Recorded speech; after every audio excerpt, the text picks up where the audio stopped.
Yanneya kutabida da pyosoya da ikamwa sozo da jan tabida da di binyashitra gandanita. Many longtime listeners know that our podcast platform was initially focused on interviews about the spiritual paths that Myanmar offers to meditators and monastics. But when the coup hit, we couldn't in good conscience continue to tell those stories with many monastic sites on fire or occupied by soldiers, and the Burmese people living under the military's reign of terror. So we expanded our mission to cover a wider range of post-coup Myanmar stories. Still, some guests have a unique insight into the intersection of the spiritual with the worldly, allowing a deeper understanding of both these planes. Today's guest fits squarely into that category, as you will soon hear.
Pleased to be joined on this episode of Inside Myanmar podcast with our guest, Ariya Baumann, who will take some time to talk about her background and spiritual journey in Myanmar. So, Ariya, thank you so much for being here with us.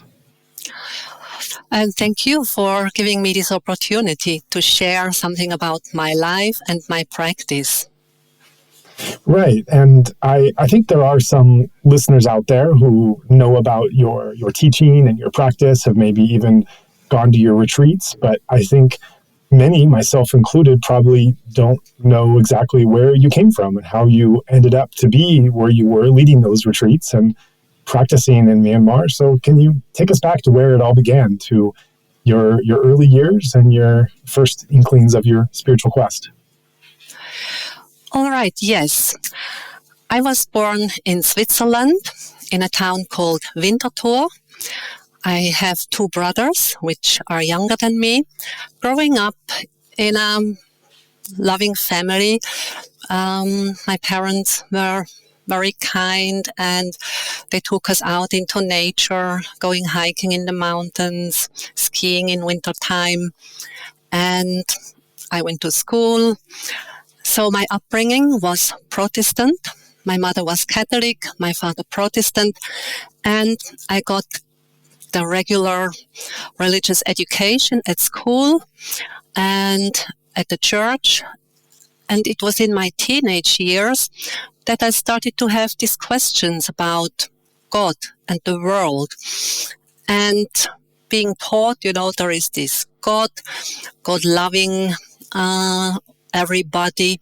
But then I asked myself, how can this loving God allow so many children in Africa to starve and die from hunger? How can this loving God allow all these conflicts and wars going on in this world? And so with this, I started to read books about different other religions, about different philosophies.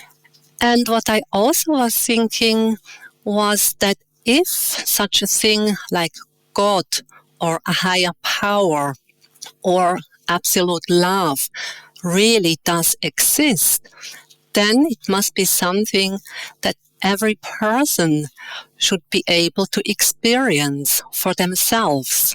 And not only some special people having an experience of God or this absolute power.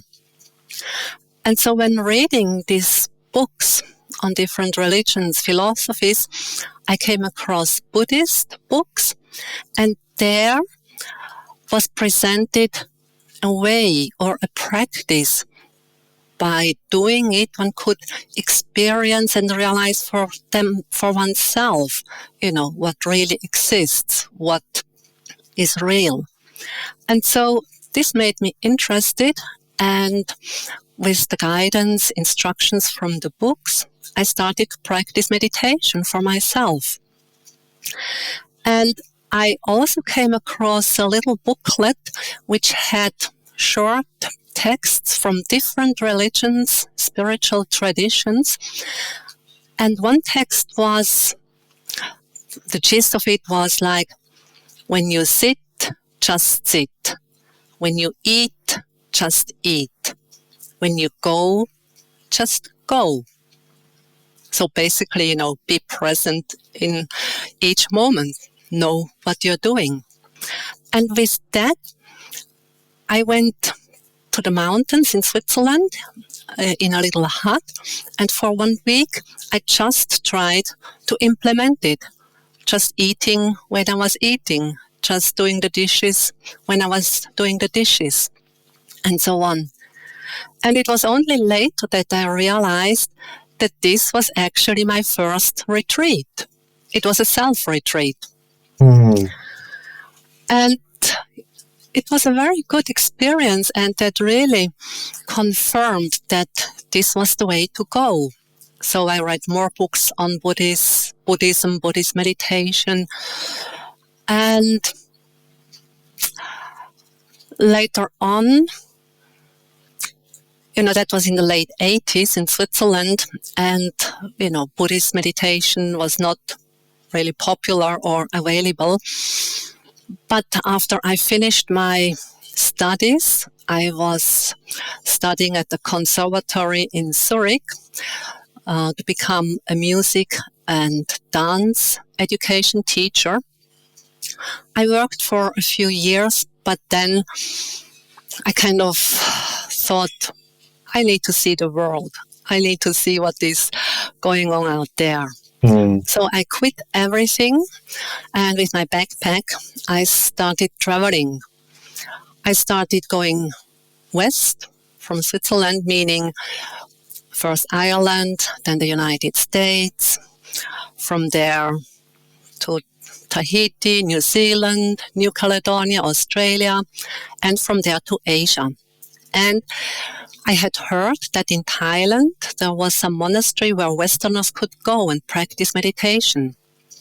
And so I found it. It was Wat Suan Mokkh, the monastery of Ajahn Buddhadasa, at that time a very well-known and famous monk and teacher.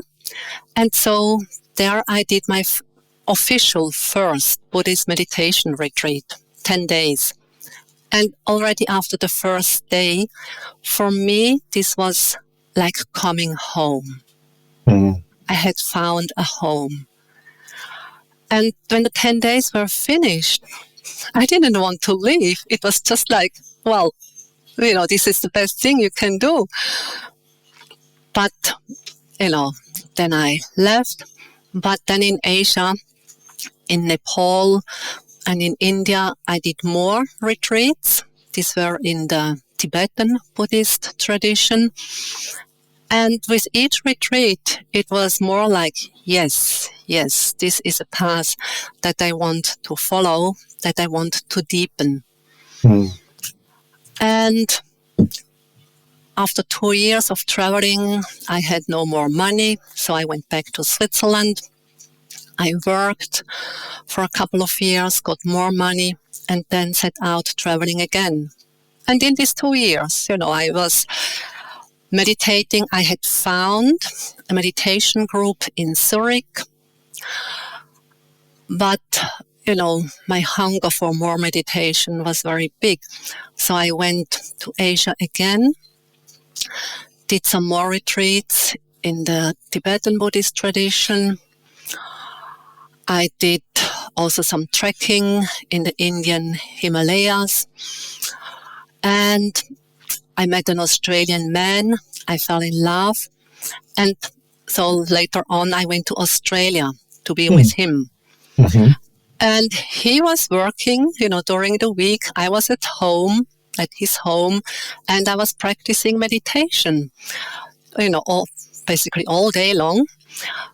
It was very nice. It was very good. On weekends, he sometimes invited friends, and we would go bush hiking.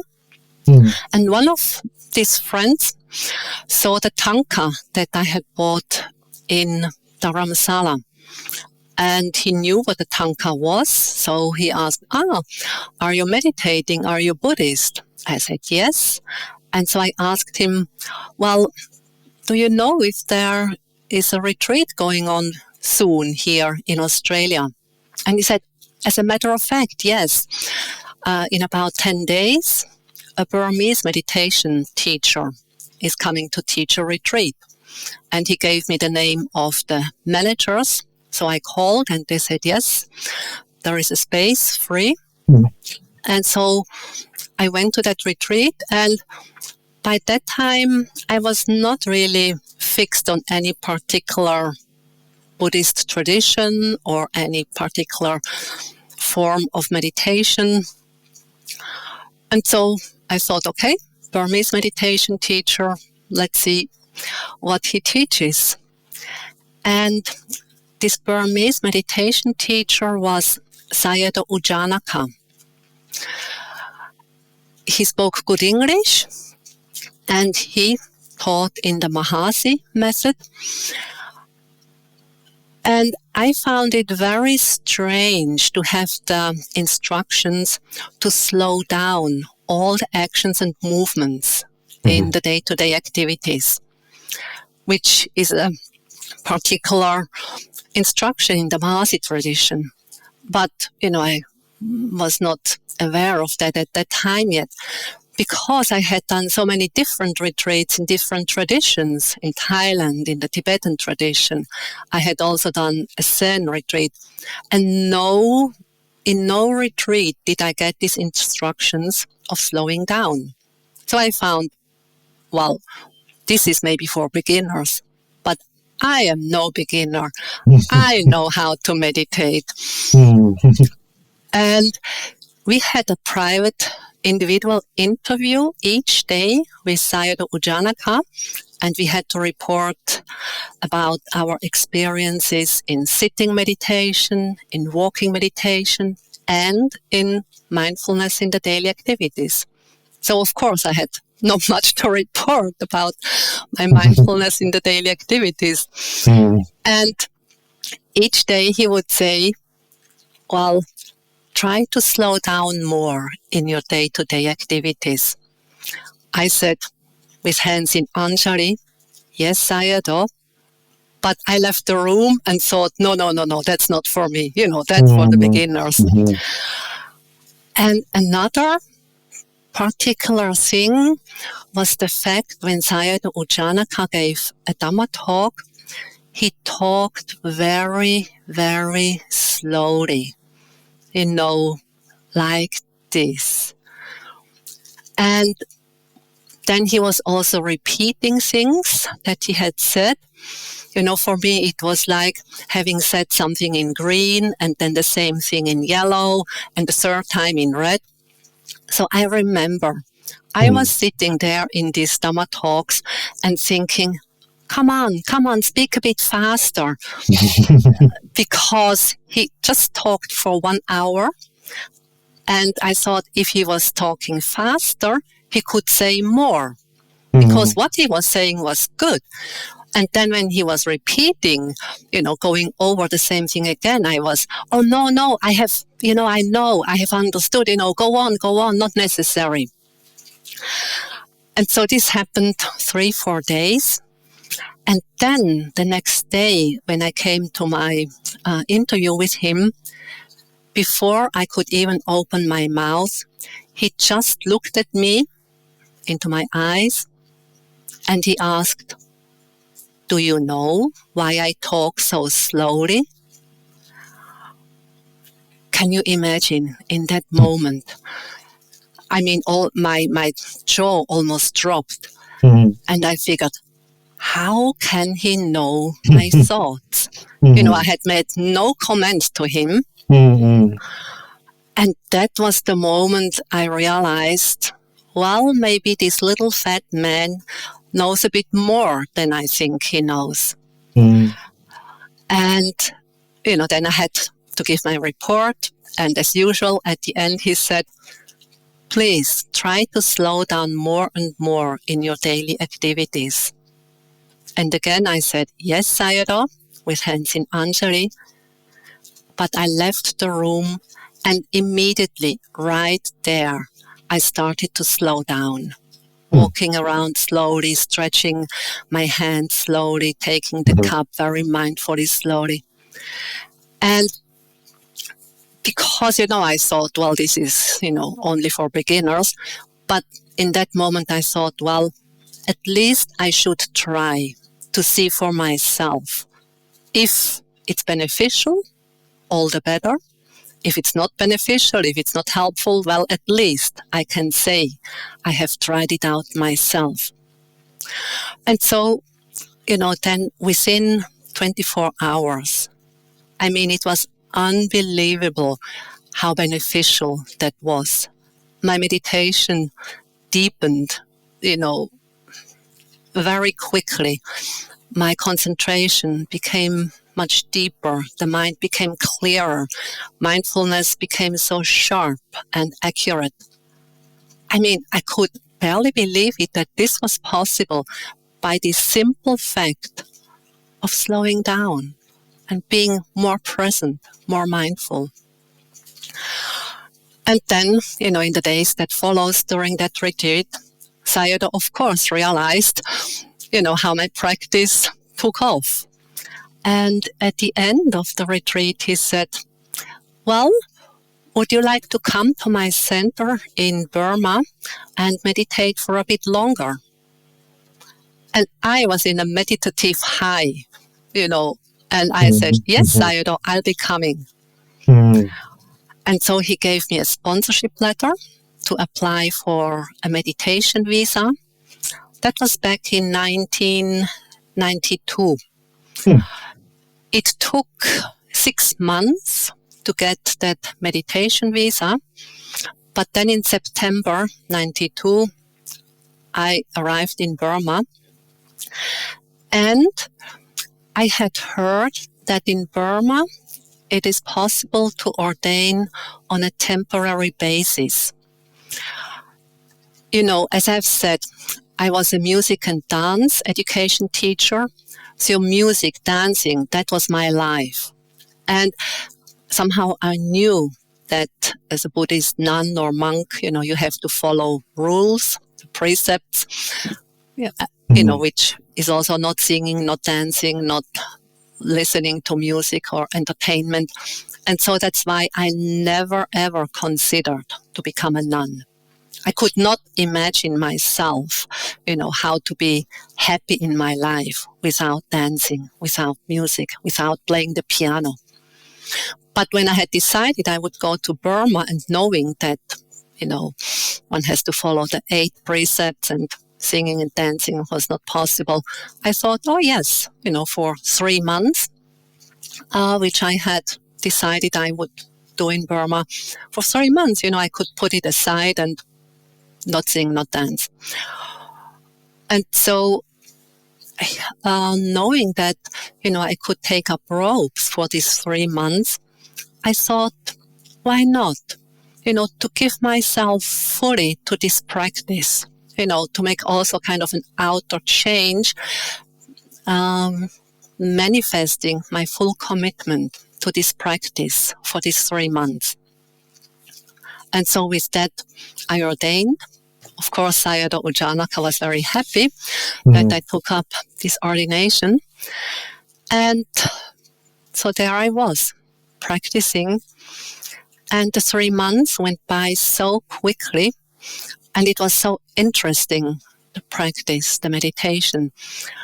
And luckily, I had left everything in Switzerland. I had nothing to go back to. So I told myself, maybe another 3 months. But then, I'll finish my meditation and I'll be enlightened, or at least halfway through to enlightenment. Mm-hmm. And so I continued. 6 months passed, still not yet enlightened, but still the practice was so interesting. I wanted to stay on. So I gave myself another few months and another few months. 1 year, 2 years, 3 years. And after 3 years, when I took a break from meditation, reflecting on my life, I realized that by that time I had lived without singing, dancing, playing the piano, and I was still alive. I didn't die yet. And what was surprising was to realize that I was actually happier with my life. I was more satisfied. I was more at peace. And this transformation that had happened was amazing to me. Because if you had told me beforehand I would stay there for 3 years and not sing and dance, I would have laughed and say, no, that cannot be true. But then to realize, well, such a deep transformation of the mind can happen, then it was clear that further transformation, uprooting all greed, hatred, delusion, it's a possible thing to do. The mind can change. The mind can be transformed. And because I was happier than before, so there was nothing that pulled me back to Switzerland. And so I simply stayed on in Burma at the center. That's a really lovely story, going over many years, going over the transformation and the journey of many years. And I think the most immediate question I would have is, you describe in such compelling and dynamic terms what it was like being a nun in Burma, for wanting to extend month after month, season after season, year after year, and how much you were getting out of the practice, so much so that even the things that you were giving up, your relationships and family and career and music and dance, were all worth it to what you were gaining.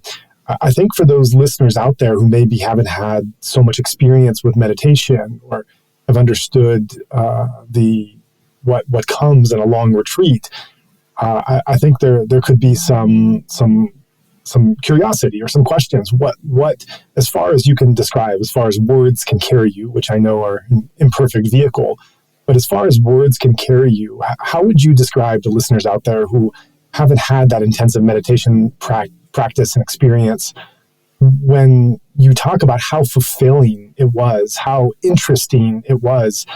Can you try to break that down, unpack that in some way to bring that experience to people who haven't actually had it themselves? Yes, I will try to do so. So, the basic approach in Vipassana meditation is to be mindful of whatever arises in this body, in this mind, and to be present with, physical bodily sensations, to be present with an itch or with a pain or with some tension or with heat and so on. And, already on this physical level, to be present with these sensations was quite amazing, because, especially the painful sensations, this is painful, it's unpleasant, and usually we want to get rid of them as quickly as possible.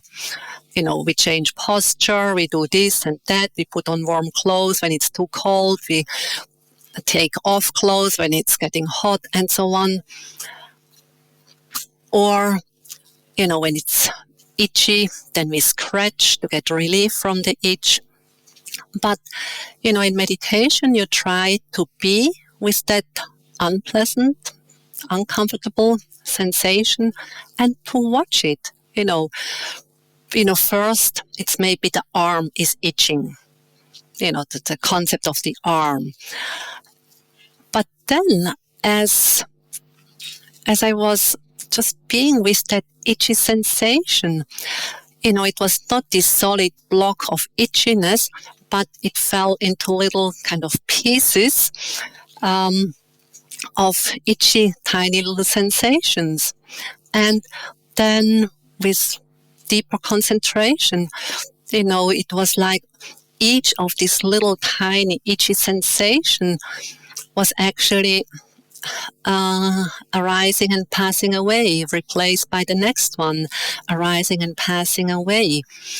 And going further into this, all of a sudden there was just these tiny little sensations which felt itchy, but there was no more arm. The concept of arm had gone, but these sensations were there. This is what was happening.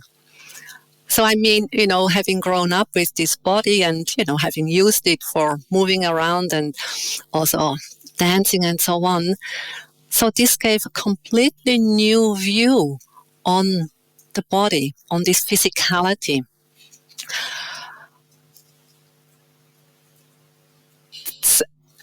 Or else, with the itchy sensation, as I said, usually one would scratch to get relief. But,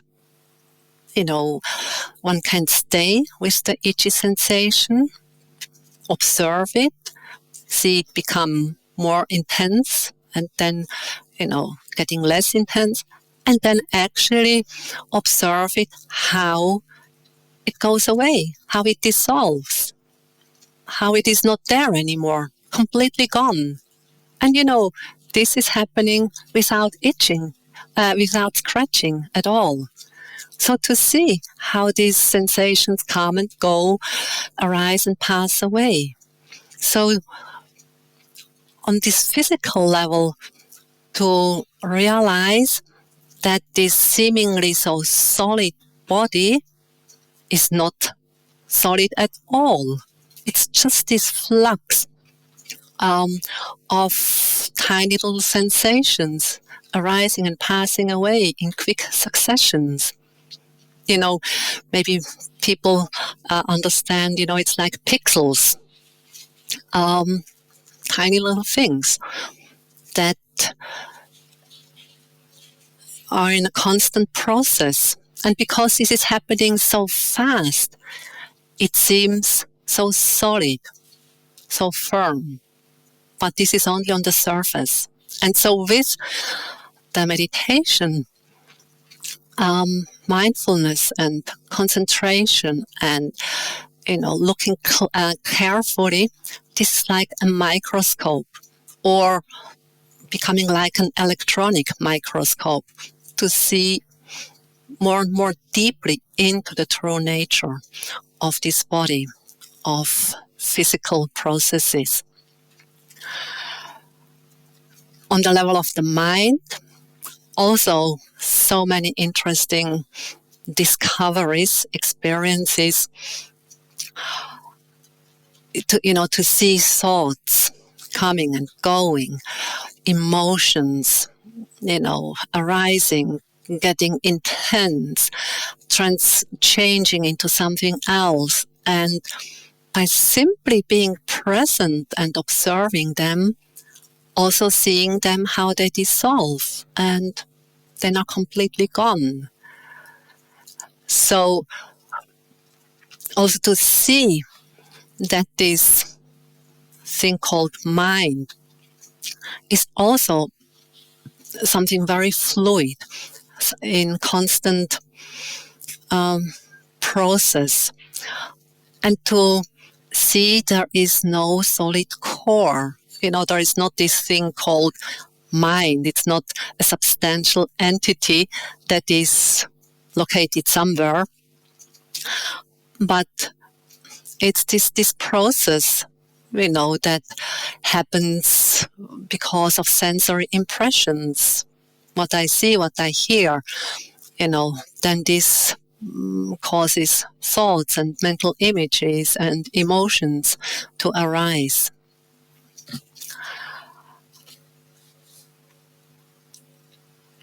Right. Thank you for that. That's as close as we can probably get to those that haven't had the experience themselves, when reality and the mind can start to be observed at a more subtle nature, and understanding and transformation starts to take shape. As you're going through this intensive process yourself, extending longer and longer in a country you'd never been in before, and while wearing the robes of a nun, so having to follow this strict set of discipline now and rules, as fascinating and as interesting as you found this process that you were undergoing in this intensive silence in Myanmar, you were also having to give up a number of things. You give up things by nature of geography and space, that you weren't physically with things that were familiar, whether they were food or family or relationships or career opportunities, as well as having to give up things by virtue of the robes you were wearing and the rules you now had to follow as a result. So as much fulfillment as you were getting from the actual practice, how this was really one of your first opportunities, I suppose, at some form of greater overall renunciation. So at this time, as you were experiencing this renunciation, no matter how much you were getting in return, how were you dealing with letting go of those things? Was it hard? Was it a natural process? Did it just flow organically overall with the process, or were there some fits and starts?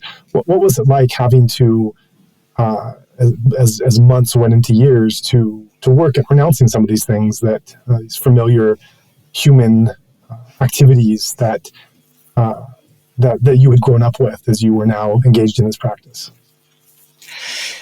Yes. As you say, some of the things were just a natural outcome of the practice, that I didn't have to give up things, but they just naturally fell away, like the singing and the dancing and the playing music. Other things, to give up my friends and family in Switzerland, not being close to them, that was not so hard. I kept some contact with some friends and family via letters. At that time, there was no internet yet.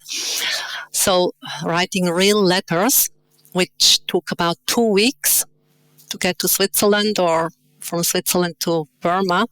Sometimes they got lost on the way. So that was a little bit hard. To give up my,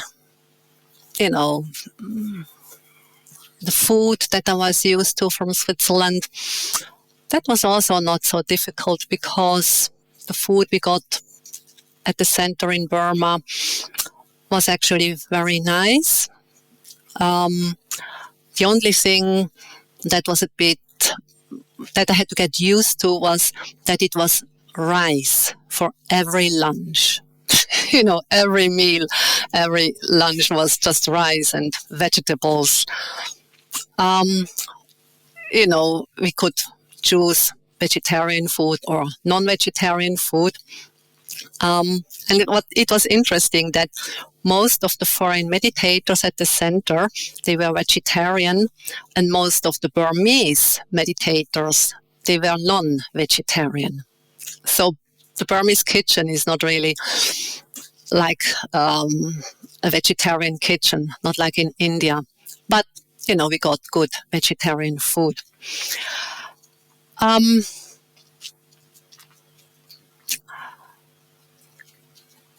As I've said, when I was younger with the family and later on with friends, I went hiking in Switzerland, the mountains, or skiing in wintertime.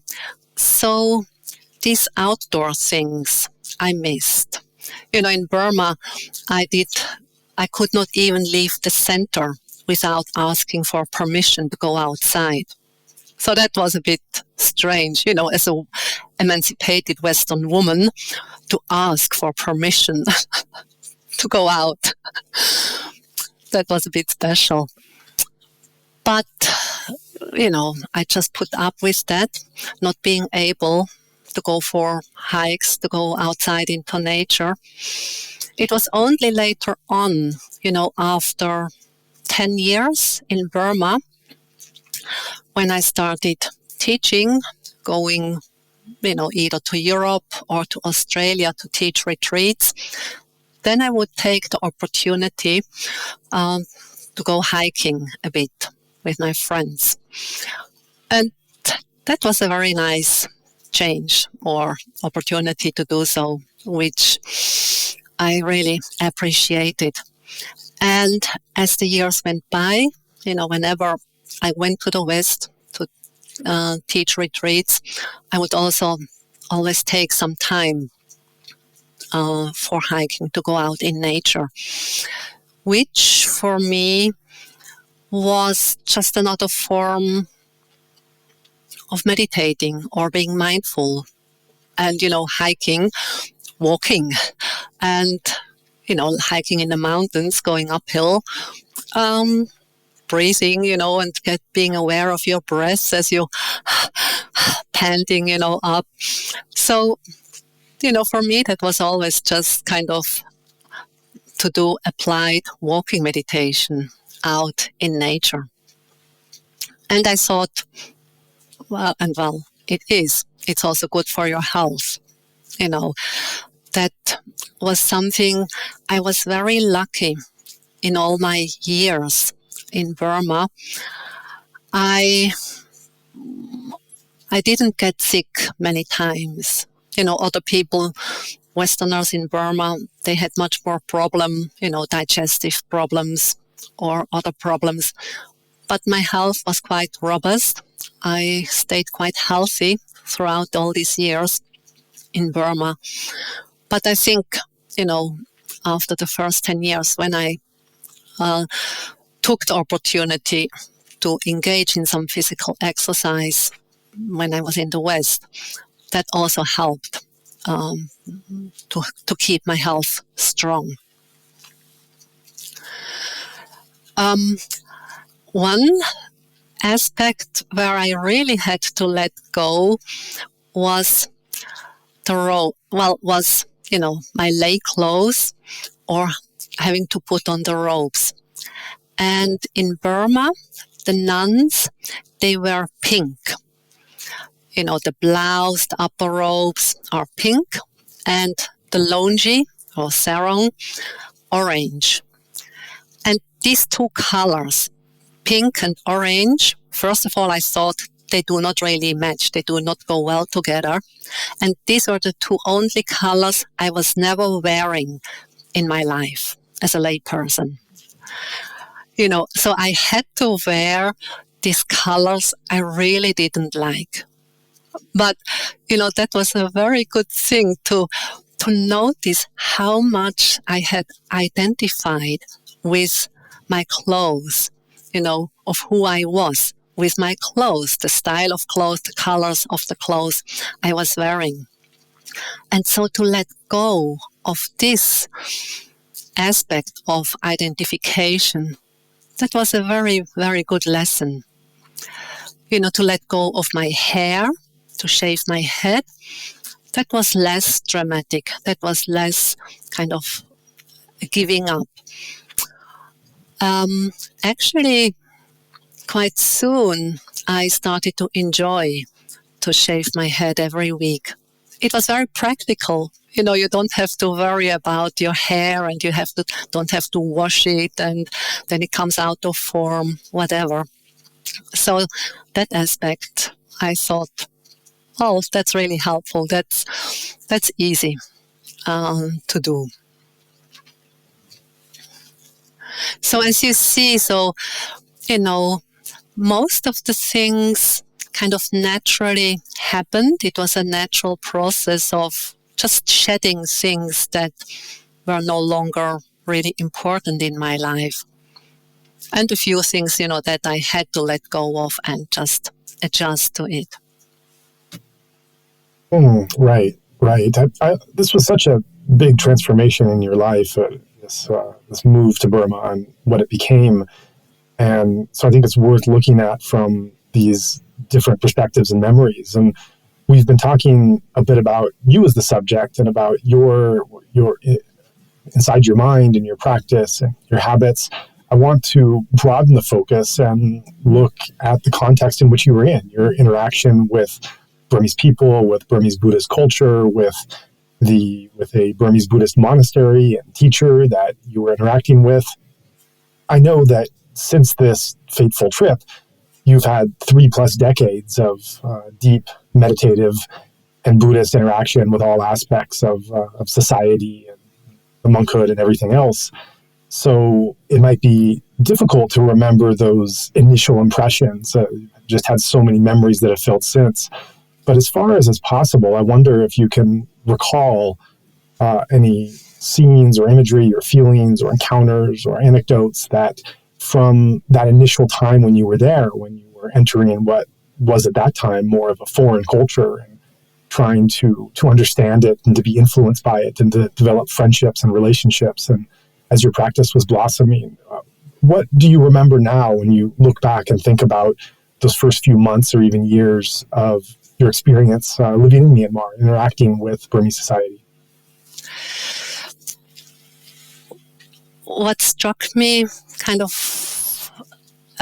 first was the fact that in the meditation center, the monastery where I was practicing, and with me there were many other, Burmese people, Westerners practicing, and the hierarchy that existed, like the Burmese people, meditators, when they were listening to a Dhamma talk, or when there was a celebration going on where we foreigners also participated. In front, there were the monks, then behind came the men, and then the nuns, and then the women.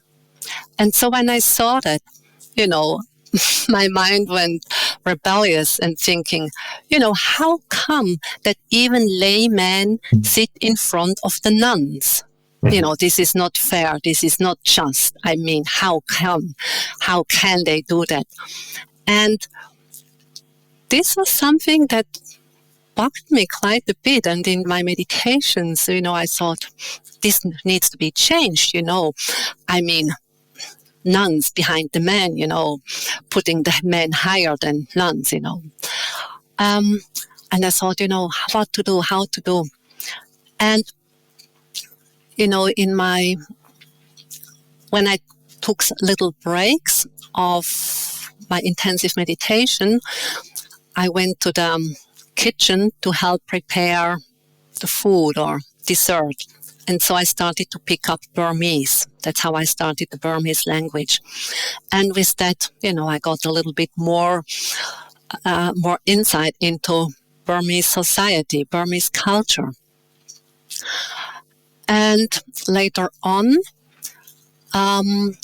when Sayadaw Janaka sent me to the newly established forest center in Mobi, about 30 kilometers north of Yangon,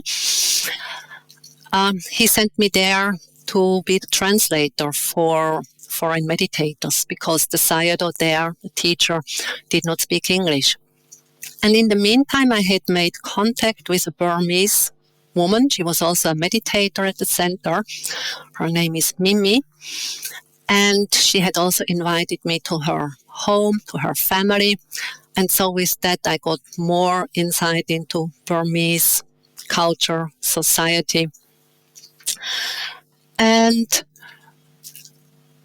so then I kind of realized that, I had this thought, well, now, coming out of intensive meditation, I have to change Burmese society, put women at their place, But then I realized how, can I as one single Western woman change a Burmese society that has grown into this way for centuries. This needs a bit longer to, transform society. But then being in the position of being the translator for the foreign meditators at the Forest Center, I was also the manager for these foreigners, taking care of them and giving little instructions and things like that. And so I had to arrange the interview list for the foreign meditators there. And so there I used my position, and for the interview, that was the same for the Burmese yogis. When there is interview, first the monks, then the men, then the nuns, and then the women. And so for the foreigners, I put the nuns first, and then the women, and then the laymen, and then the monks. So, there I had some influence. I could do something. So at least, I did a tiny little thing, but, I just did it. And the Sayadaw there, Sayadaw Indaka, he never made a comment or asked why don't the monks come first? He just accepted. So, this was, something that in Burmese society that I really noticed and that I didn't find just or right. Another thing that struck me was the kindness and the openness of the Burmese people. And also the fact that Burmese people understand the importance of the Dhamma practice. They really see it as the best thing you can do with your life. In the West, and especially like in the 1980s when I started to practice meditation for myself, or even a bit later, if you would mention you're practicing meditation, people would look a bit strange at you and think, well, what is wrong with your life? But in Burma, there is just this knowledge and this understanding, that the practice of the Dhamma, that's the best thing you can do with your life. And in a very helpful way, this happened when my parents came to visit me to Burma. After 2 years of staying in Burma, I had invited them to come and visit me, and they were very happy because, they didn't speak English and they would never have traveled to Asia on their own. But with me being there, they came. We hired a car with a driver and drove around to see, the pagodas and monasteries.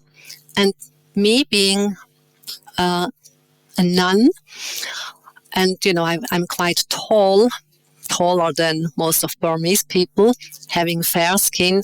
So whenever we went to visit a pagoda or a monastery, the Burmese people, they would spot me, come up to me with hands in Anjali saying, Seale, how good you are a nun, how lovely.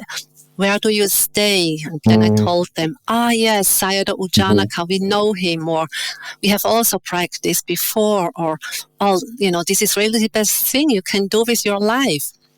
And then I said, and this is my mother, and this is my father. And then they turned to my mother, my father, still with hands in Anjali and saying, your parents, you are the luckiest parents in the world because your daughter is a nun. She is doing the best thing.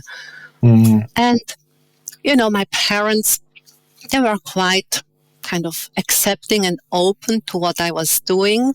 I was always doing a bit unusual things, even before going to Burma. But, becoming a nun and shaved head was a bit stranger than the other things I had done. But so, for 1 month being in Burma, almost every day they heard the same comment. And with this, they came to see and understand that what I was doing was not some weird, outrageous thing. And they saw, I was not kind of trapped in a sect. But they really understood that what I was doing was something that people would respect a lot. That was something good I was doing.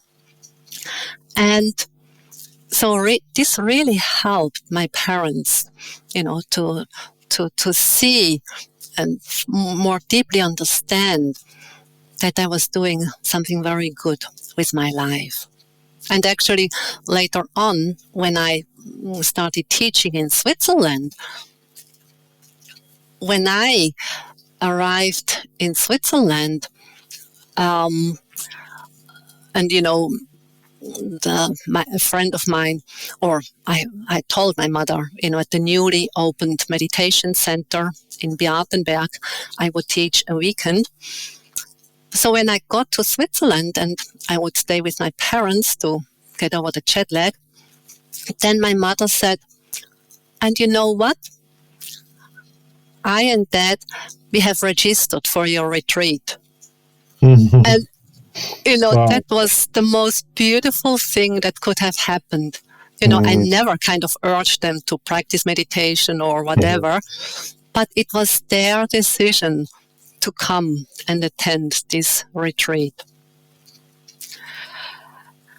So, the fact that in Burma, the practice of meditation is really respected and, understood as something very precious. This makes Burma so special. Practicing in the West, it's okay.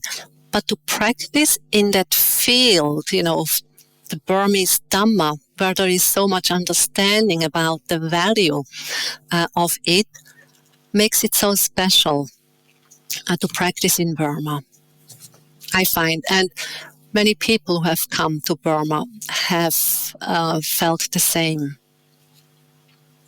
That's wonderful. I want to go back to what you said a bit earlier, your initial impression, just the discomfort with the female role of monasteries, whether nun or lay meditator, in terms of the seating and other such arrangements. And you were giving your perspective as you described yourself, an emancipated Western woman that was that found this all quite shocking and something you had to sort out in your own comfort and life there. Right after that, you mentioned how you, through your friend Mimi and through other developing relationships, you got to be more close and intimate with a number of Burmese people and families and learn more deeply about how they saw things, how they integrated their way of looking at the world. As you developed these friendships, did you also talk to them about some of your concerns or discomfort with the role of lay women meditators or nuns in monasteries? And I'm wondering what, as you develop these friendships, they likely would have confided in you or shared their own feelings or perspectives in ways that maybe they wouldn't be so outspoken in greater Burmese society. So as you started to make these deeper friendships and understand the Burmese perspective on these gender roles and issues, especially as it pertains to monastery life, what did you find their views were? Did they share your concern or discomfort, or were they looking at it another way? That was a bit saddening to me, when I started kind of to talk to some of the people about these issues. I noticed that for them, this was just the way it was. For them, it was not something that needed ready to be changed, or somehow they just, resigned into their position, into their role. It was only, as this friendship with Mimi developed, that she gradually started to realize, that this role that women or nuns have to take in Burma, that this, yes, was just very Burmese or very cultural, with Mimi then also being able to travel with Sayadaw in the car and coming to the West and really experience how it is in the West. So she started to change her perspective, and she started to kind of take her place, being strong and, not being shy only because she's a woman, So that made me happy, that at least with her, I could kind of strengthen that awareness a bit. What I also noticed and what also saddened me a bit was that, as I said, I was becoming the translator in the forest center and then starting to teach. And in Burmese meditation centers, basically it's the monks that teach. And so then me gradually growing into a teaching position, that was quite unusual, as a nun, as a female being. But in a way, I thought at least, this can happen. Although it was me, a foreigner, maybe that facilitated the whole thing, I don't know how easy it would have been for a Burmese nun, with the same kind of experience and capability, to grow into such a position. Of course, in the nuns' monasteries, there are nuns that teach, and teach meditation, teach the Dhamma, and so on. But in a mixed place, there it's very rare that, Burmese nuns teach side by side with the Burmese monks.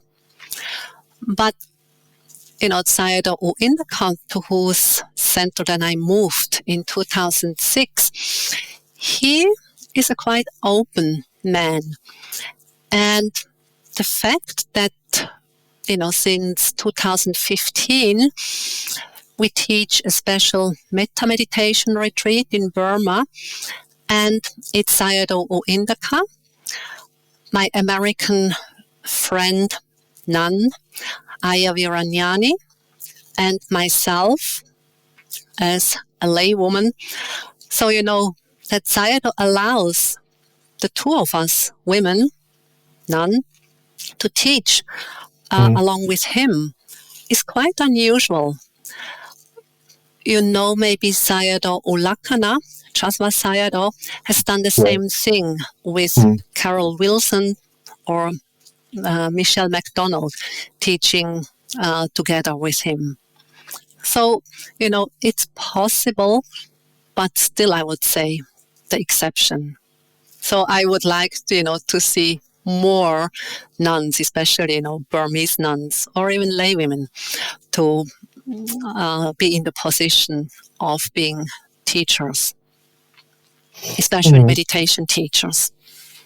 Right. And the course you reference, we should add, is one of the most sought out retreats of the year in Myanmar, at least before the coup, before the pandemic. It was a retreat that sometimes would fill up within 24 hours of it being announced, and having a sign-up sheet, a registration sheet that people would indicate their preference in wanting to go to. So it was definitely something that was highly appreciated.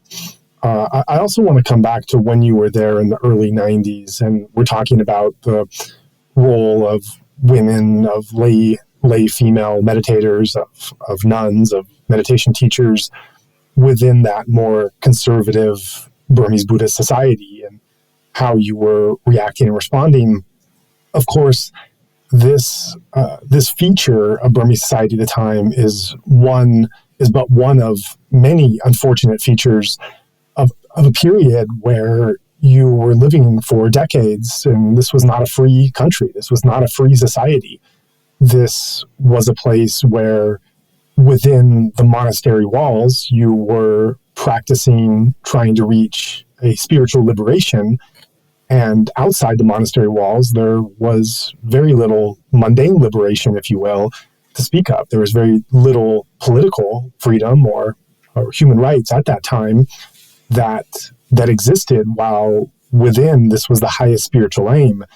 And again, being a progressive Westerner with certain values, coming and dedicating yourself to this practice, seeing the challenges that the women were facing, but then seeing the wider societal challenges, and bringing in your own thoughts, your own values, and then whatever form of engaged Buddhist practice you would go to take on, however you would define that for yourself.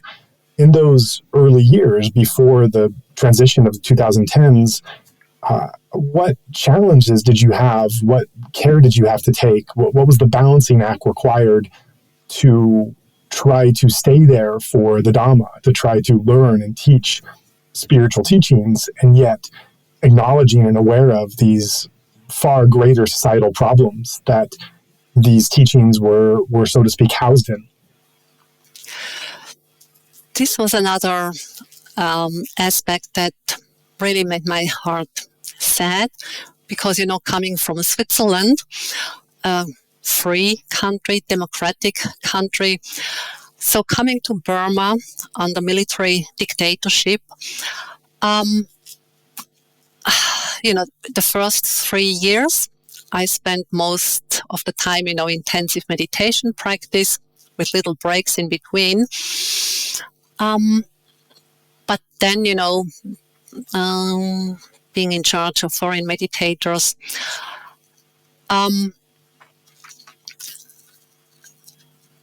talking more to people, and especially my friend Mimi. So I noticed, that basically in the monastery meditation center, nobody spoke about politics. So one day I asked Mimi, well, actually, what do you think about, the military, or who governs the country? And she just put her finger in front of her mouth and said, "Shh, we cannot talk about this."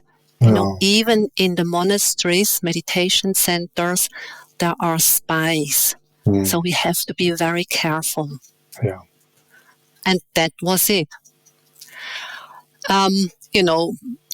And so, not to put Burmese people into danger or, difficult situation, I simply did not ask any further.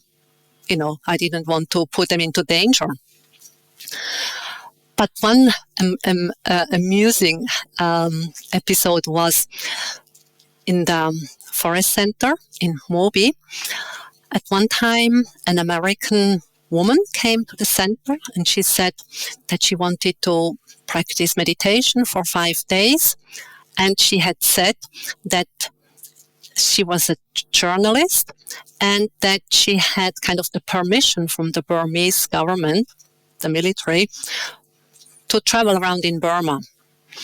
So, we settled her in, gave her the instructions, and so she meditated. The Sayadaw then told us later that on the same day, 2 Burmese men came also to the center in order to meditate. But somehow the Sayadaw knew that these 2 Burmese meditators were spies. So they had to come and observe this American journalist. And so they had to follow, the schedule, get up at 3:30 and meditate all day long, sitting, walking, and so on. And apparently in one of the interviews, one of the Burmese men then said, "Oh, and in the sitting meditation, there is so much pain, the back hurts and the knee hurts, and it's so difficult."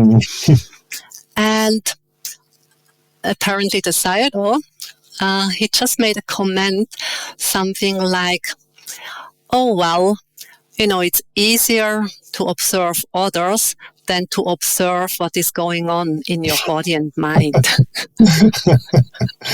Wow. That's great. And then, when the American journalist left, of course, these two men also left on the same day. But, that made me even more aware. Yes, my Burmese friend, we have to be careful of what we say, because there are eyes and ears everywhere. And so being in Burma, at that time, no internet yet. So I did not really know what was happening on the political level. It was when I went to the West, that people would tell me, this and this is happening in Burma.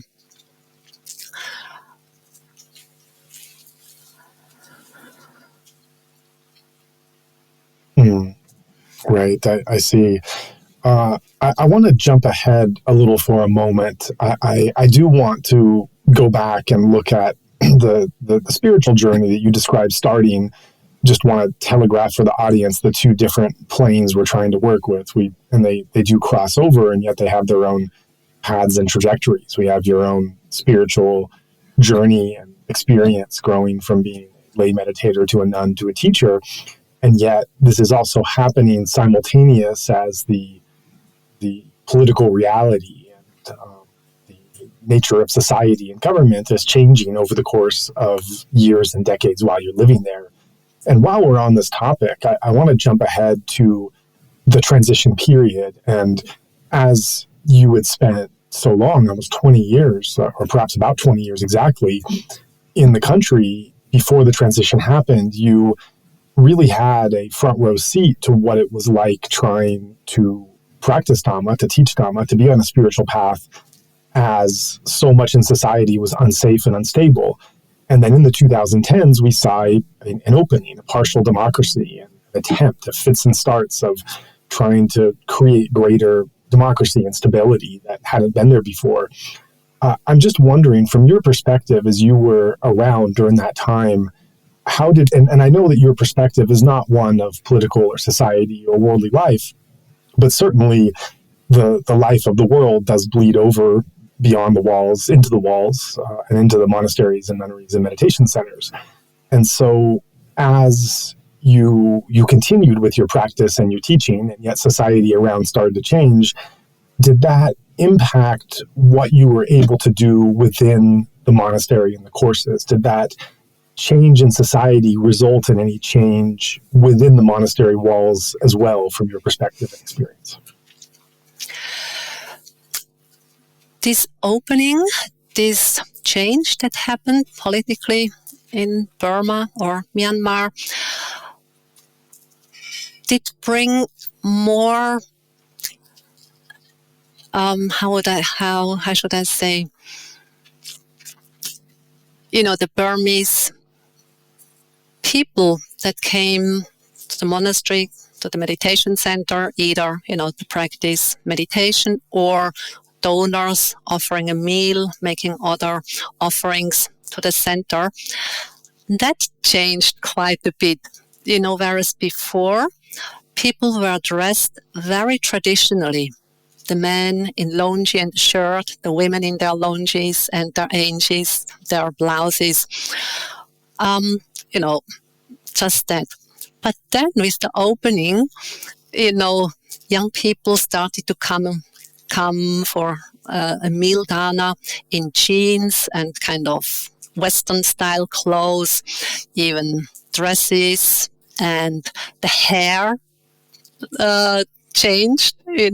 Young people started to dye their hair. The black hair was dyed blonde or white or kind of henna brown, whatever.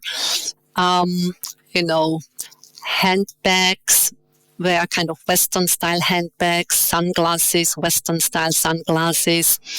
And later on, they were bringing in their mobile phones. So that was quite a change, quite a difference. But what I found quite heartening was to see, even these young people dressed in more or less Western style, but still they were so respectful, of the nuns, of the monks, doing their bows, helping, being very kind, being very polite. So that was kind of nice to see, the outer form changed, but kind of the values, they stayed. In regard to, the practice in the center, that stayed more or less the same. The practice of meditation is just the practice of meditation. You get up at 3:30 and meditate all day long until 9:30 at night.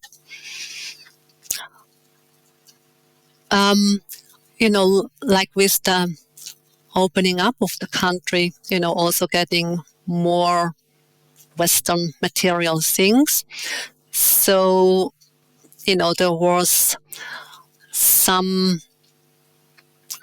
luxury things like having warm water, hot shower before, it was just the cold water all the time, or to have fans, later on to have air conditioning in some of the rooms or meditation halls, which were not there before.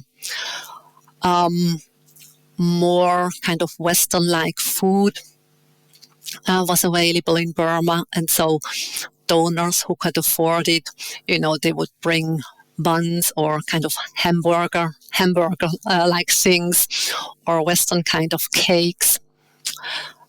That was, for Burmese people, that was a big thing. For me, that was nothing special. And, the Burmese version of Western cakes was, at the beginning, not really good. Gradually, with the years, they caught up.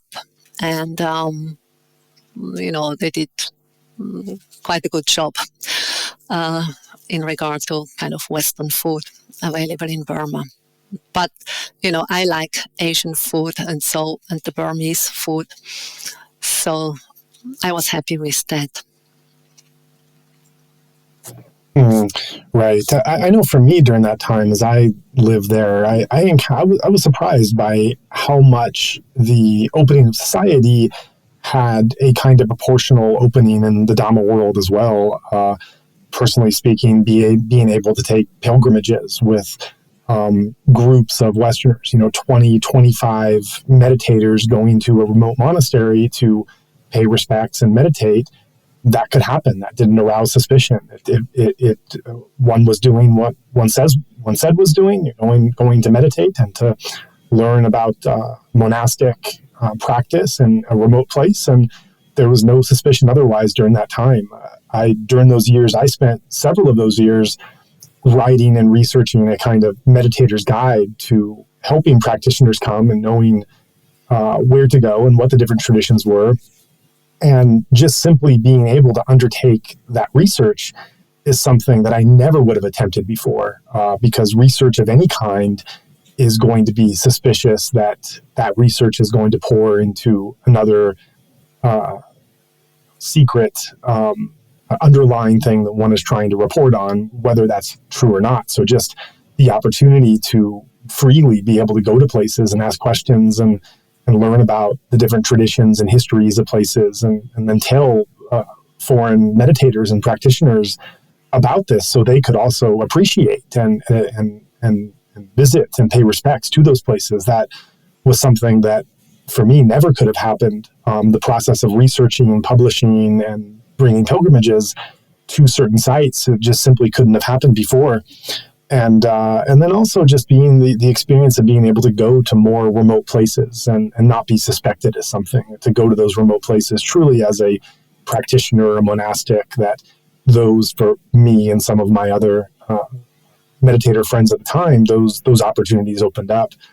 I was particularly struck, these are my experiences, I should say, but I was particularly struck by talking to one monastic teacher who referenced in his experience, this monk referenced actually seeing a change in the Buddhist teachings and lessons he was giving and the students that were coming, that he actually saw a growth of critical thought and of being able to talk and debate openly about their understanding of Buddhist concepts, nothing about politics or anything else, but simply that they felt a greater freedom in other aspects of life. They also felt freer in being able to intellectually explore Buddhist teachings and to discuss them in more depth than he had seen before the transition, where he saw it characterized more by rote memorization and not questioning the authority and just doing what was told over and over again, rather than exploring it with their own critical mindset. And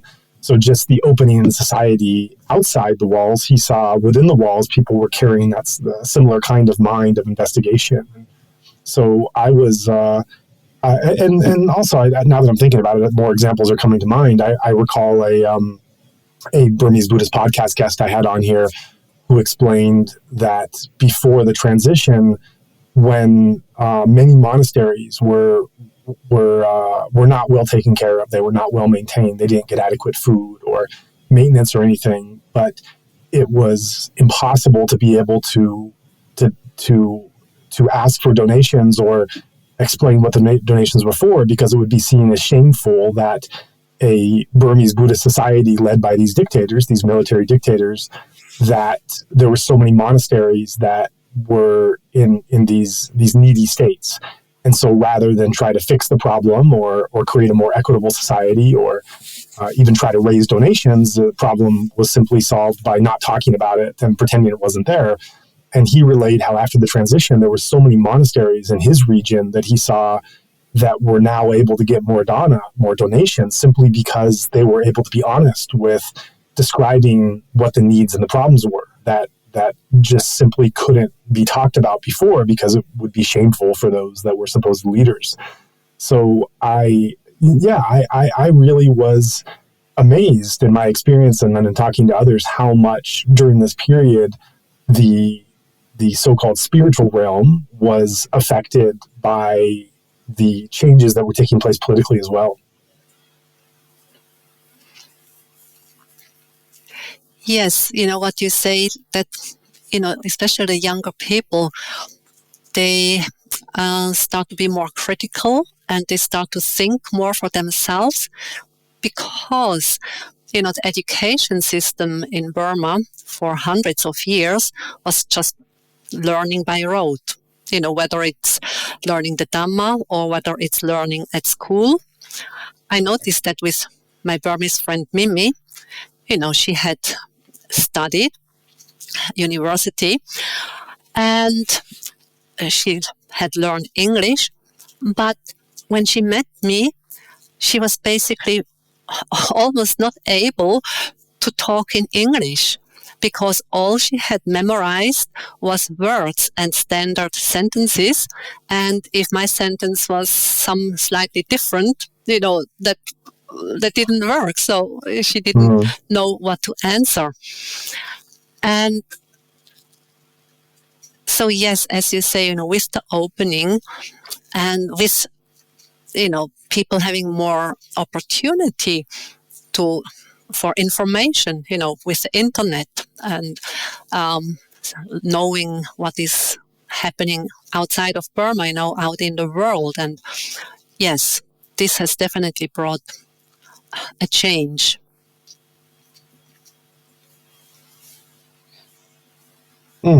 Right. So I want to get back to your own track, your spiritual journey. We left off when you had come from Australia to spend what you thought was a few months, and then a temporary ordination, and then a few more months, and then a few more years. And through the story, you jumped ahead a little bit, talking about your started to take on teaching duties and changing monasteries, but we didn't get more of the granular there. So if we go back and just look at that time when you've come to Burma, you're learning under Myay, Yeiktha Sayadaw, and you're staying a little longer. And then I guess at some point you realize that it's not just extending it by months or years, but it's actually somewhat of a firm direction in life, a course direction, a course change or shift from where you thought you were going. And I imagine there might have been a greater commitment or dedication to that development. So when that started to happen, can you take us back there? When did you realize that this was not an experience you were simply extending, but it was actually a new way of life now? And then how did you start to adapt and become familiar with that new life and role that you were taking on? Yes, as I said, after 3 years of very intensive practice, when I realized that, having given up or not having been able to sing and dance, but then realizing that I'm not missing it anymore and that I was actually happier than before. So that was kind of a turning point. And as I said, I just stayed on in Burma, getting more into a teaching position. And it was in 2000 or 1999 that I got the first, that I was asked to teach a retreat in Australia.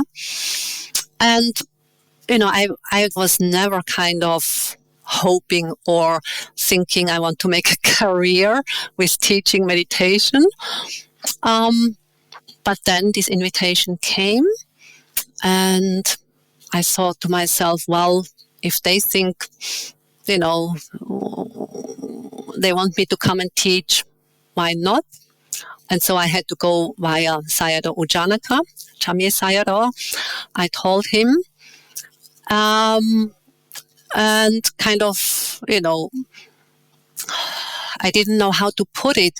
If I had to ask him, well, Sayadaw, do you think I'm able to teach, or will you give me permission to teach, or whatever? So I just put forth the fact that I was invited to teach, and without hesitating, he just said, yes, you go and teach this retreat. And that was kind of, the permission or also the confirmation, yes, you're able to do that or whatever. And so I then went and was teaching that retreat, went back to Burma, and then somehow word spread and other centers invited me to come and teach. And so it was there that I noticed, now my life is taking this direction. Right. And, that was fine with me. And, I enjoyed teaching. For me, being in a teacher position was also continuing my practice, just in a different form, a different aspect. But I took that, as a further deepening of my practice. And, more and more with time going on, more and more invitations came. And so with the years, I started to travel more and more, leaving Burma and spending less time in Burma each year, which, as I said, was fine. This had become my life. I was happy with that. And so, this is what I'm still doing now, still sharing, teaching the Dhamma, practicing it myself. And I could not imagine doing something better or more beneficial in my life. That's wonderful. I'm also looking at the particular meditation that you do, and you referenced how you, from a young age, you read some Buddhist books initially, and the motivation that had, and did some Tibetan, did some Thai Buddhist practice, did some Zen even, and settled on a Burmese practice, a Mahasi-based practice, first in Yeiktha and then moving to Myay, but all somewhat within this Mahasi lineage and teaching style. So of the multitudes of Buddhist practice that you experimented with and practiced at an earlier age, why did you settle on this type of method and technique? What about this drew you to want to dedicate your life to this style of practice? I think what attracted me so much with this particular method or practice, it's the very simplicity of the practice, of not needing, to have much knowledge about the Buddha's teaching or the Buddhist philosophy, just needing a skillful teacher guiding you in the practice. That this was enough, so simple, but so transformative, so profound, being able to go very deep with this just very simple approach of being present with whatever is happening in the body and mind. As I said, I had done quite a number of retreats in the Tibetan Buddhist tradition, and usually these retreats, there is lots of teaching, lots of lectures. They talk about the Noble Eightfold Path, they talk about impermanence, they talk about karma, they talk about the preciousness of this human life, and so on. And I must say, actually, I had found this quite helpful because it gave me some idea of, the Buddha's teaching and of the cosmology in Buddhism. And then they also talked about emptiness and so on. But after, some retreats, after some years of doing retreats in the tradition, again, it was like, well, intellectually, I know about emptiness, shunyata, or I know about impermanence. But, the intellectual knowledge is not enough. That doesn't really lead to this deeper understanding. It doesn't really lead to a deeper transformation.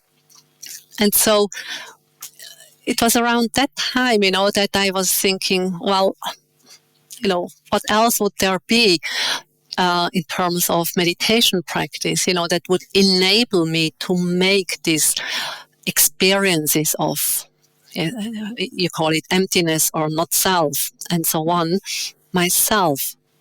And this was the time I met Sayadaw Janaka, and that brought me to Burma. So it was like, when I was open to something else, the method that suited me most appeared at that time. And that's then how I ended up in Burma. Right. You said something a bit ago that I find quite significant, and I wanted to I didn't want to stop you in the flow of what you were saying, but I just jotted it down and wanted to come back to it. I think this is a good place to bring it back up. You had referenced how the practice in Burma is different from the practice anywhere else, or particularly in the West. And this is interesting because on one hand, it in some ways, maybe superficially, it contradicts something you said about the transition period, how the practice is the practice. Whatever's going on outside, you're still following a basic schedule and timetable and set of instructions. Going deeper, I think there does differences and understanding does come out. But I wanted to follow up with that statement and to learn in some more detail and background. You've spent so much of your life living in the West and living in Myanmar and practicing in both places. And when you talk about what one is able to gain, or what you specifically can gain, or students that you've worked with by actually making that, and this is of course pre-pandemic, pre-coup, making that decision to spend the money and travel halfway across the world and be in a different place to do essentially the same practice.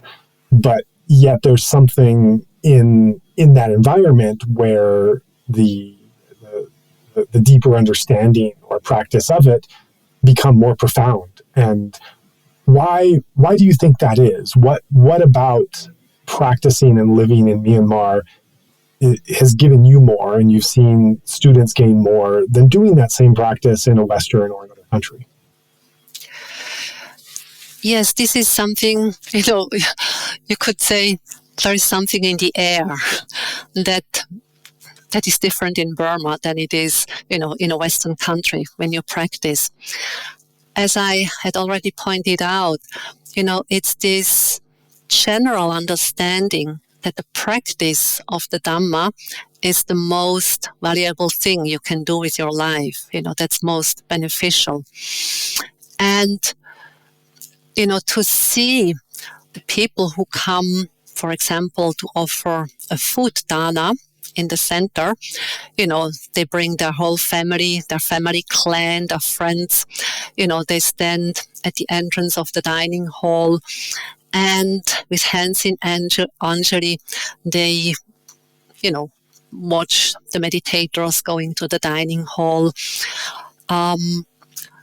They would walk around in the dining hall and, pour tea into your cup or do this.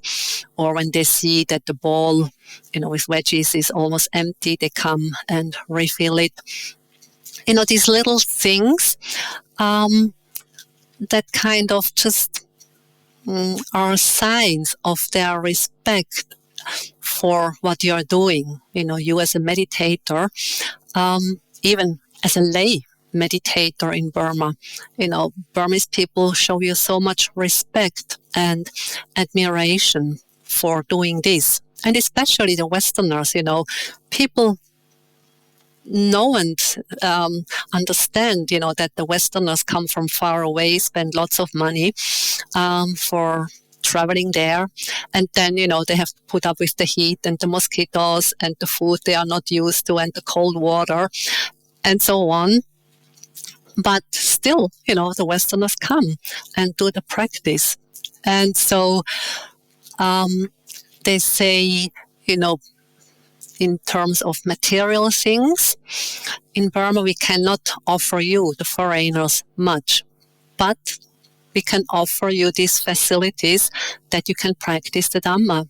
And for this, many Burmese people seem to be proud of that. This is something they can give, they can offer, offer also to the world. And so with this understanding, for most of the Burmese people, when you're there in Burma and you're practicing, you notice this, this respect, this admiration, and the value that people put into this practice. And somehow this is so encouraging. This is really uplifting. And for me, it has really helped me in times when I was struggling or, dealing with difficult emotional states or having to deal with lots of physical pain. Then I would just be so grateful for the Burmese people, to support the centers with food and, with other donations so that the center can continue to exist, so that I can be there and practice.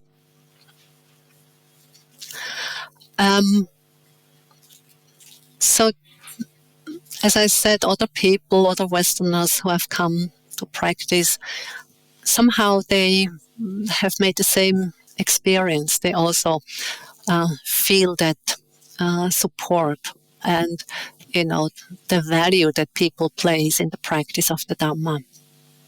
Right. And I think that's a beautiful characterization that you just provided. I think it's also a very poignant one for us to have in our minds today, because of course in the current situation, we don't know until when, with the fallout of the coup, that this is Myanmar is no longer a place for the time being that foreigners can really very easily go and benefit spiritually from these priceless teachings that have been given for so many years, so unconditionally and generously. And I think this puts into perspective the loss that comes with that. Yes, one can practice outside, and this is where one practices and grows spiritually is not dependent or conditional on the actual place, and yet there are these kind of underlying lessons and insights and value that being within that society provides that are harder to come by. And I think this puts into relief that sense of loss. Of course, this sense of loss is nothing and barely worth mentionable compared to the people, the Burmese that are living under these conditions and are just trying to have basic survival and human rights. But in a conversation about foreign meditators and practitioners and aspiring monastics, this is another casualty and this is another fallout.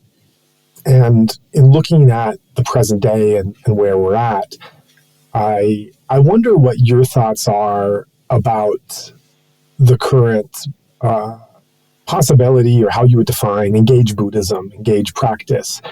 I'm sure that many of your students have asked you about what's going on and how they can help and how they can be involved. And over the course of the year plus, you've had some time to reflect on some of those answers and some of those difficult conversations. I also know there's a couple extremes that foreign practitioners can fall under, one being a spiritual bypass of simply not caring or being engaged and looking at the outside world as and whatever happens in terms of leadership or conflict as being apart and irrelevant to the actual practice. And there's another extreme of people perhaps being too involved and emotionally overwhelmed and losing their practice for just the trauma that one experiences by bearing witness or being involved with what's going on right now. So I'm wondering, from your standpoint as a very experienced meditator and as a teacher now, and as someone who's lived in that country and in society so long, how have those conversations gone? What have you advised? What have you talked about? How have you come to see what type of engaged Buddhism is relevant or meaningful right now in this situation? This is a very important aspect, as you say, engaged Buddhism. But I think this term engaged Buddhism can be looked at from different angles. So, generally I think engaged Buddhism is understood in a sense of, getting some organization or, supporting a monastery, supporting a school, whatever, or, it can be also like in the West, supporting homeless people, whatever. So usually, via an organization or an association, doing something good, helping people, which is good and necessary. But then I also see engaged Buddhism on another level, which is, on a more individual level, which means that, each person who is practicing, hopefully, the practice does something, transforms something in that person. The person becomes kinder, more compassionate, sees things more clearly, more patient, more forgiving, reacting less angry, reacting less greedy. And so, then each person on a very small scale can be an engaged Buddhist in really putting into practice what insights or wisdom has arisen through the practice, or, seeing more clearly the interdependence of human beings, of living beings, or, natural resources available in this world. So to be engaged by manifesting these qualities that have been developed in meditation. And as I said, in small ways, engage in one's daily life. So to be forgiving and not get angry and upset if somebody jumps the queue in the supermarket, or be kind and let another person take the parking lot, or help an elderly woman crossing the street. So in these small ways, be engaged and put the teachings and your insights into practice. With engagement, on a more outgoing level, greater level, especially, having lived so many years in Burma. Of course, now with the military coup, my heart is bleeding, and I'm so sad about what is happening in Myanmar right now. But, over the years,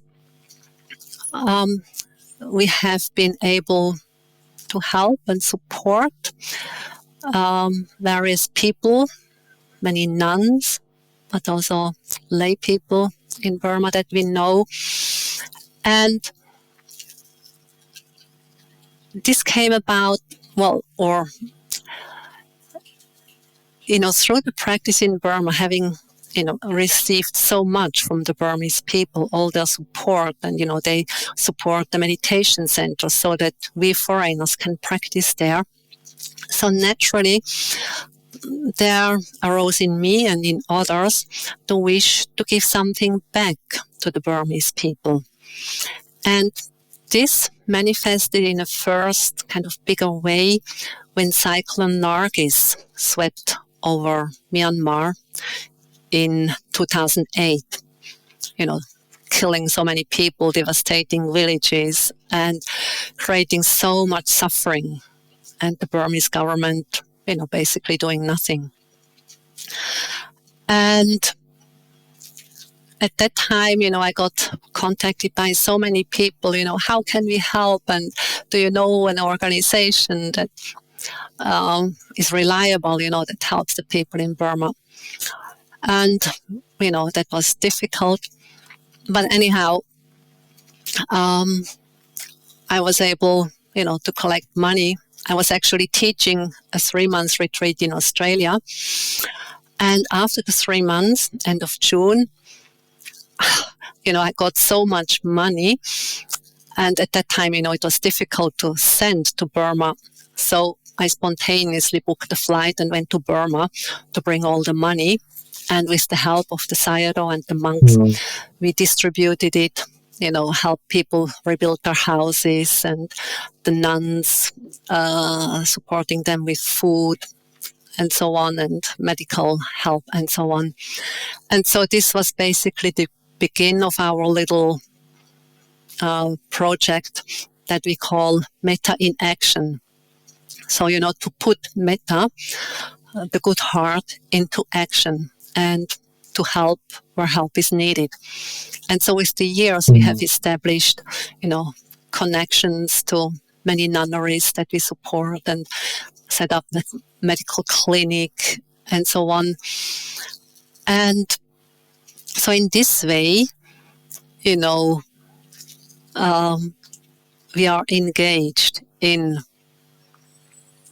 giving back something to the Burmese people. And we have this personal contact, so we know each person we offer the support to. And this is something, that is nice to do for us. We are a group of 6 people doing this, but also, that we are able to tell the people who offer the money to our a little association that each cent really goes to the people in Burma because, we don't take any money for traveling expenses or whatever, but that we are so happy to be the conduct, just to bring this dana, these offerings to the Burmese people. So I think in respect, to engage Buddhism, it needs both, more on a bigger level, doing it with a project, with an organization or association. But I think the smaller individual level should not be forgotten because, what's the point of doing this practice if it doesn't transform you and if it doesn't manifest in the way you live your life?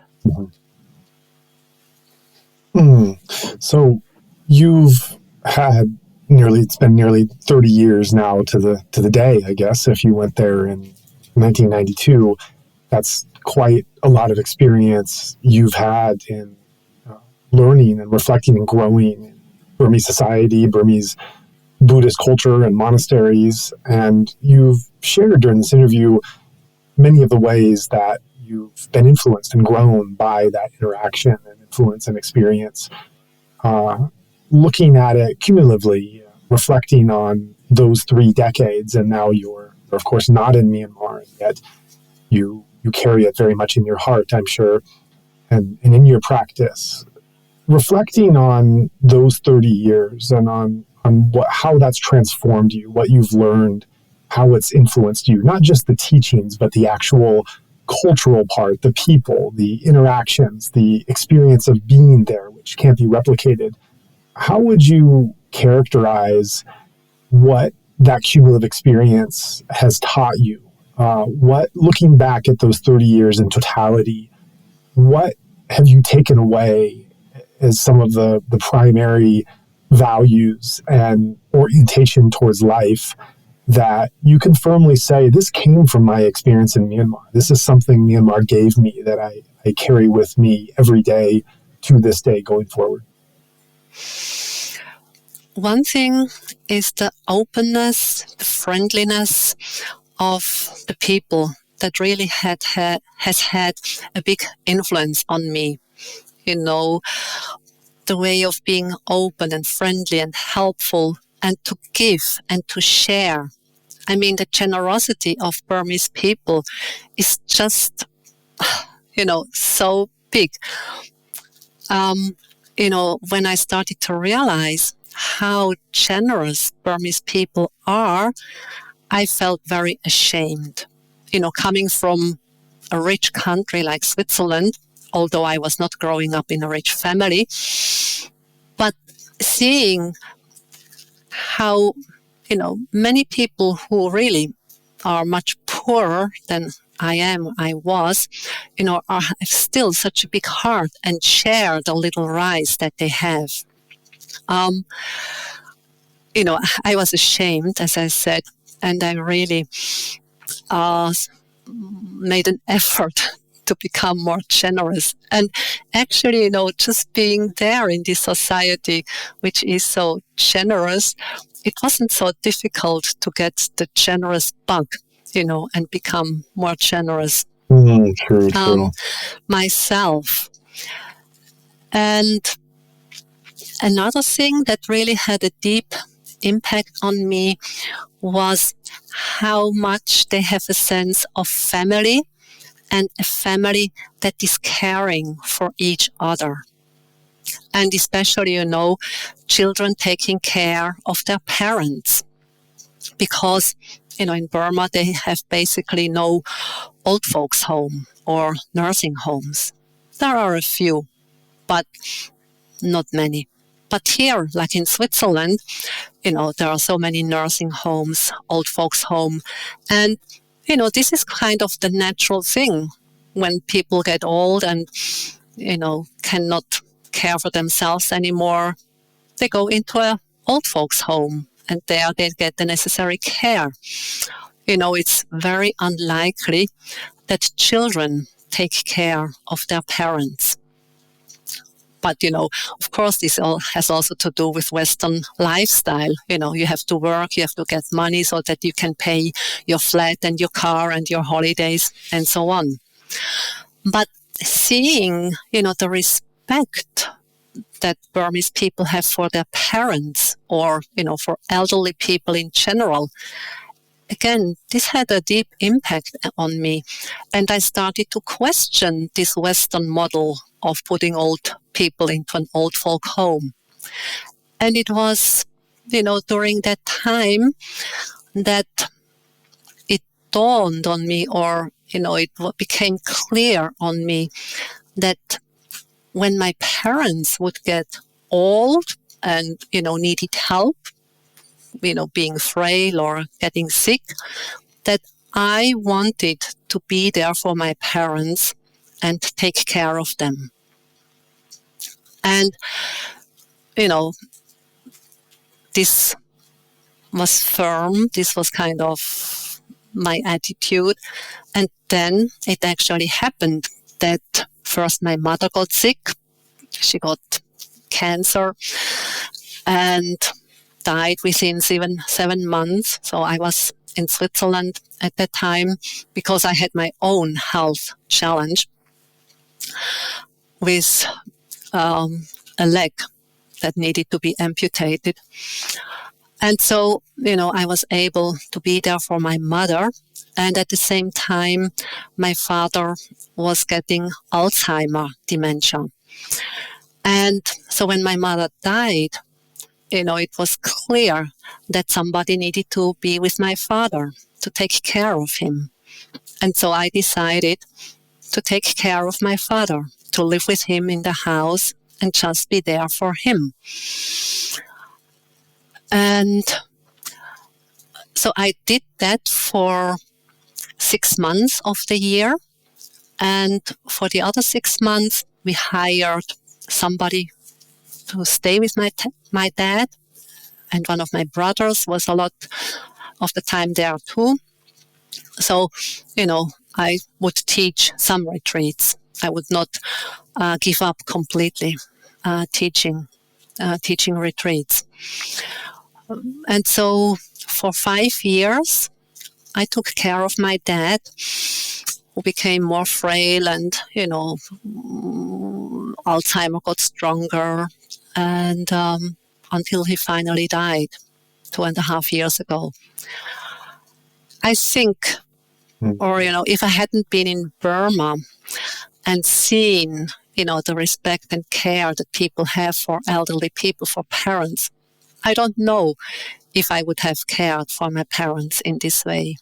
But I must say, I'm so happy, I'm so grateful, that this was, an option, or this was what I was doing. And the time caring for my parents was just being on retreat in a different way.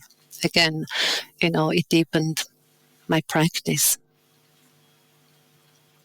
That's really beautiful. Thank you for sharing that and that kind of detail, and how your own life story intersected with the lessons you learned, mundane and spiritually, in Myanmar. And thank you so much for the generous time that you've spent with us these couple hours to go over this story and share 3 decades worth of experiences that the Golden Land has given you and is still providing today.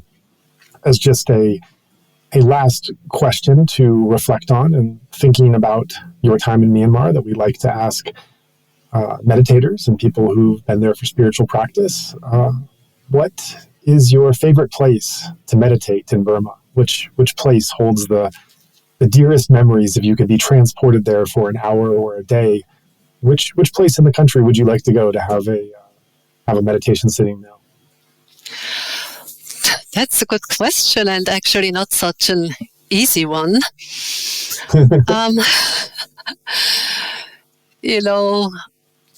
There are so many beautiful places. I have traveled quite a bit, kind of pilgrimages, going to different parts in Myanmar, in different places.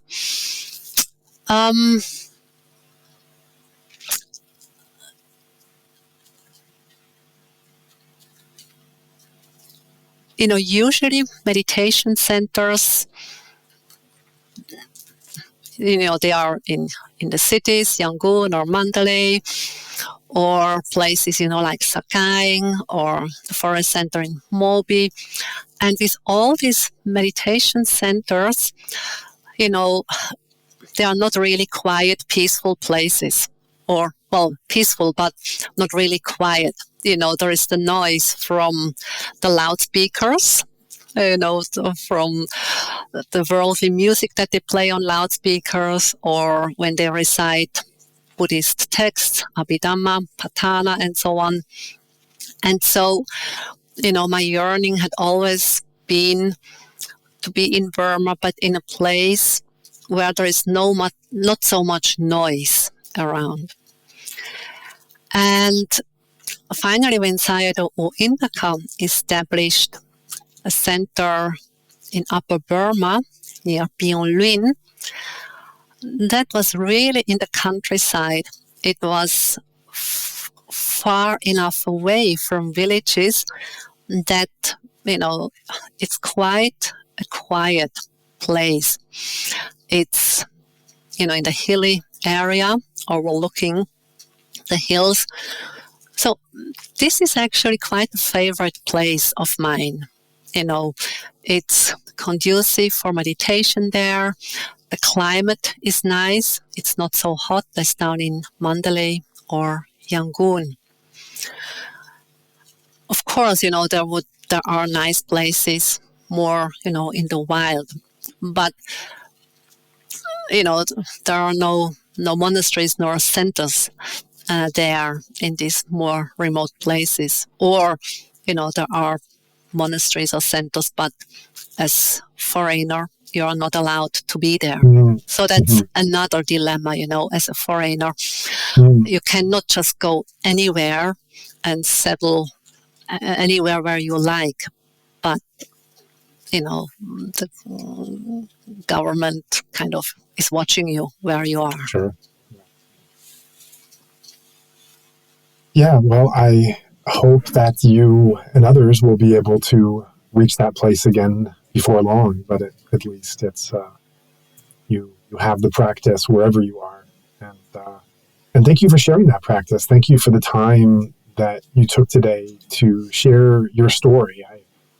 I appreciated it so much, and getting to know you more as a person and not just as a teacher. And I think a lot of your other students and the wider listeners as well will get much out of it. So thank you so much for taking this time.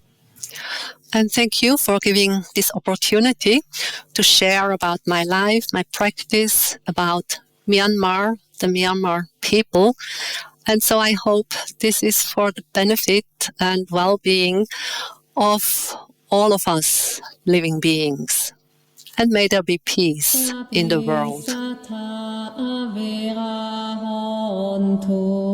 Sabe sata abya pacha hontu, sabe sata aniga hontu, sabe sata sukhyata nam pariharantu, sabe panna avera hontu, sabe panna abya pacha hontu, sabe panna aniga hontu. Thank you for taking the time to listen to this episode. As regular listeners are aware, we often remind our audience about our nonprofit mission, Better Burma, at the end of a show. Truth be told, fundraising is hard work, and I can personally attest to the fact that it's really no fun to keep asking for contributions. Yet the situation on the ground in Myanmar is so distressing that we continue to do so on behalf of the Burmese people. What is most helpful at this time are recurring donations, which help alleviate both the stress and time involved in fundraising.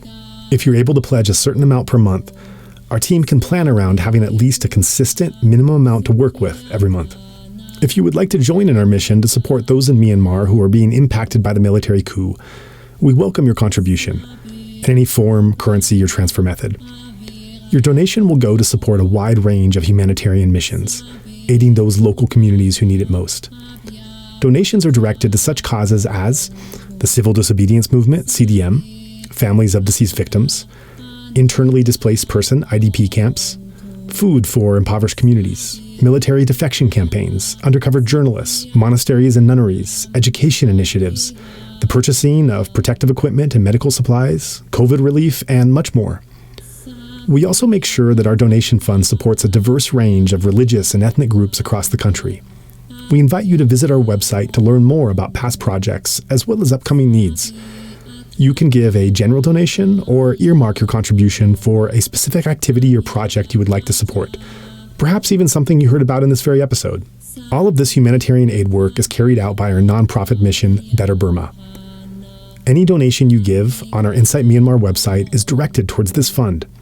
Alternatively, you can also visit the Better Burma website, betterburma.org. That's BETTERBURMA.org, and donate directly there. In either case, your donation goes to the same cause, and both websites accept credit cards. You can also give via PayPal by going to paypal.me/betterburma. Additionally, we take donations through Patreon, Venmo, GoFundMe, and Cash App. Simply search Better Burma on each platform and you'll find our account. You can also visit either the Insight Myanmar or Better Burma websites for specific links to those respective accounts, or email us at info@betterburma.org. If you'd like to give it another way, please contact us. Thank you so much for your kind consideration and support.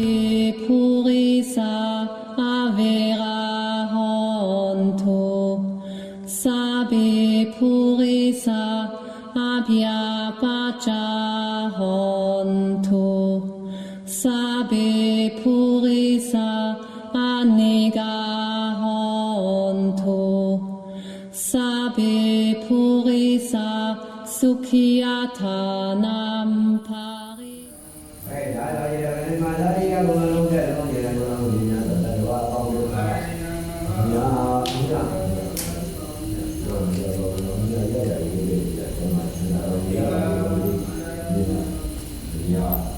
Yeah.